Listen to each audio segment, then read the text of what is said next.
This is main topic number 4. And hey, you know that algorithm we were talking about a little bit earlier with Uber? Well, there's a little bit of a development with Uber's algorithm, and this one's actually pretty concerning. Now, we're going to have to get into a little bit of political matters with COVID-19, because here's the thing. When you look at, like, Taiwan and Japan and Europe and Spain, who Spain, I, by the way, know is starting to reclose, so this is a pretty nasty virus, but when you look at the countries that really beat back COVID-19, including Italy. Italy, by the way, they're watching their baseball games in a stadium. Everyone's wearing a mask, spaced out a little bit, and they're watching their baseball games in the stadium. Like, amazing what a mask can do, right? Well, these countries have all done 3 pretty basic things. They've worn their mask, they social distance, they really social distance by not doing unnecessary things that they don't need to do all the time. And the 4th thing, which I always admitted I was not in favor of, was contact trace. Now, contact trace is where they, in its most primitive form, someone has a virus, and you hand like a piece of paper and you say, okay, you need to write down all the places you've been, what dates you were there, how many people you know you came in contact with, and we need to contact all of them. That's contact tracing.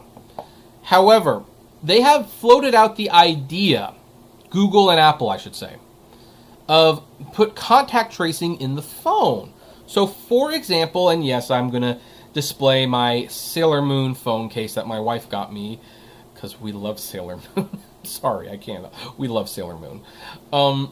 Say I went and had dinner with my friend Chris, and Chris starts having some symptoms. He goes to the doctor, and he is test positive for COVID-19. Well, the doctors write a report, and in the Google and Apple app, I then get a notification that says, hey, Chris came in contact with you on this day. He got tested on this date for COVID-19 positive. You might want to quarantine and, get tested yourself. Now, here's the thing. In theory, I understand where they're going with this. That would make contact tracing very convenient. I don't mind wearing a piece of cloth over my mouth. That is nothing. I'm sorry, folks. It's nothing to wear a piece of cloth over your face. But I do have some issues with contact tracing in the sense where Google and Apple, who have already abused their surveillance privileges, just spying on me like that. You know what? That's probably one thing I do not want to do. That is a bridge too far for me, because that is a violation of personal privacy. Here's the thing. Uber might actually be doing this. Uber. So let's look at this article from Forbes. Uber said Monday they had established a service to give public health officials access to data within hours on riders and drivers who are presumed to have come in contact with someone infected with COVID-19, helping to fill a gap in the coronavirus response to the U.S., which does not have a federal contact tracing program. So, key background. The most recent, that we don't need to do that. So, but here's where it is. Uber isn't the only company to launch contact testing functionality. In May, Apple and Google released contact tracing technology that lets government health agencies build smartphone apps to track the spread of the virus. However, a Business Insider report in June found that only 3 states confirmed plans to use the technology from Apple and Google, and that 17 states said they were against building contact tracing apps entirely. How much you want to bet California is one of the ones that are approved of this? Big number. Now, this is how many people have been infected who are confirmed to have been infected. It might have actually been higher, too. That COVID-19 cases there have been in the U.S. as of Sunday, according to CDC data. Now, here's the thing. Using Uber's portal, public health officials can see the data and select the action they want Uber to take, such as temporarily blocking a driver, rider, or courier from using Uber. Uber customers with a confirmed case of COVID-19 are automatically blocked from using Uber for at least 14 days. President Trump and other White House officials have objected to creating national standards for testing and contact tracing, leaving it up to the states.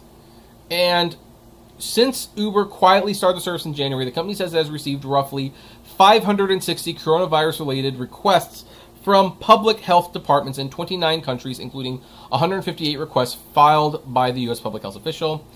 Uber has long provided data to U.S. law enforcement officials in emergencies or criminal investigations and updated its guidelines in May to conclude COVID-19 as an emergency. So, here's the thing. I really don't trust Uber with this information.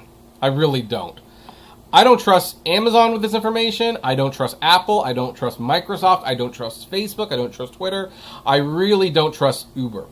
Here's the problem with this contact tracing. Again, I know why on paper it makes sense. I want us to be healthy. I want us to get back to life. I want to see Tenet. I want to see Tenet, darn it.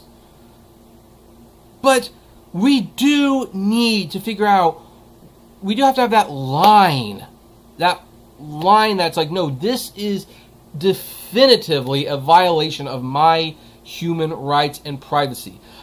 I will say this again and again till I'm blue in the face. Putting a piece of cloth over your face is not a violation of your rights. It's frankly not even difficult. But putting technology in your phone, and in all fairness, it's already there, but to really utilize information where it's like, hey, we are asking companies to track us, to store this data, and to share it with the government, that is a violation of rights. Especially here, what happens when the pandemic is over? And it will be over one day. What do they do with this information now? Uber still has it. Uber has abused this data before. We were just talking about it a few minutes ago. And now they've got more. And it's sanctioned by the government. This is something that I am not happy with. Now, I have taken Uber off my phone a long time ago. The driver app, anyway. The rider app is still there for an emergency, but you know my policy. Try not to use rideshare unless possible, and if I do, I try to give like a nice cash tip to the rider. But that's scary that, and the thing is, if Apple and Google are already doing it, like, what's Uber want it for? Like, we all know that Uber's been trying to leverage data as long as they can, and they have never done it responsibly. We've had many leaks and many hacks. We have actually seen reports on what Uber does with this data. What if they have more? What if they're like actually...